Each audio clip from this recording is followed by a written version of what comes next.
Leita Hart will review the purpose behind the statement of cash flows. She will discuss the 4 principles behind happy cash flow, as well as explore a unique approach in evaluating an organization's ability to generate cash flow. Let's now join Leita Hart as she discusses cash flows. Hi, let's talk today about how to make your business a cash-generating machine. I teach finance for non-financial managers out at Dell Computer.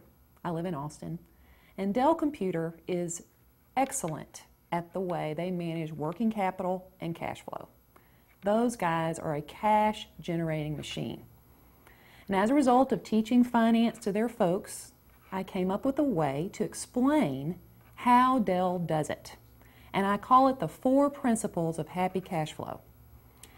What I'd like you to do is I'd like you to think about your own business as we're going through these 4 principles and decide where you're a winner on these principles.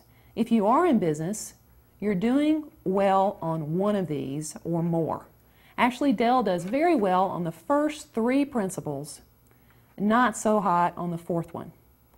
My business works the opposite way. I do well on the 4th one and not so well on the first 3. But hey, I'm not a bazillionaire as Dell Computer is. So let's look at how they do it.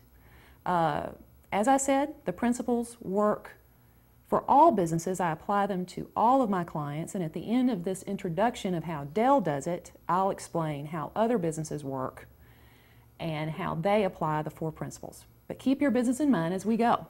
Okay? The first principle is best illustrated by a story. And it's the story of the Fuller Brush Man. The Fuller Brush Man had a very simple business at the turn of the last century, and they're still in business today. But his initial business model was very simple, but very smart in regards to how cash flow was managed. What he would do is get his supplies from his suppliers on credit. And he would say, "Thank you guys for the stuff. I'll pay you in 30 days, and he would take this stuff he didn't even own and sell it door to door for cash. This is the ideal cash flow situation. When you're in business, this is legal. If you are a criminal, this is called fencing. Okay? But in this case, he was able to take something he didn't even own and sell it for cash. So whose money then was he using to run his business? He was using the supplier's money, their resources, but he was also using the customer's money because he did not give them credit. As it was, he was ahead of the game by 30 days every month, and he seldom had to reach into his own pocket to finance operations. So our first principle is very straightforward. It's use other people's money when possible. Now, this is not the way I learned business worked when I was a student at the University of Texas. The way I learned business works was as follows for a manufacturer. Okay, so this is what I call the not so happy way to run business. The first thing you do is you buy your inventory on credit. So, your supplier gives you 30 days of credit. You buy the inventory, you put it in your warehouse. The second activity is to manufacture the item. The third activity is to store it, waiting for someone to buy.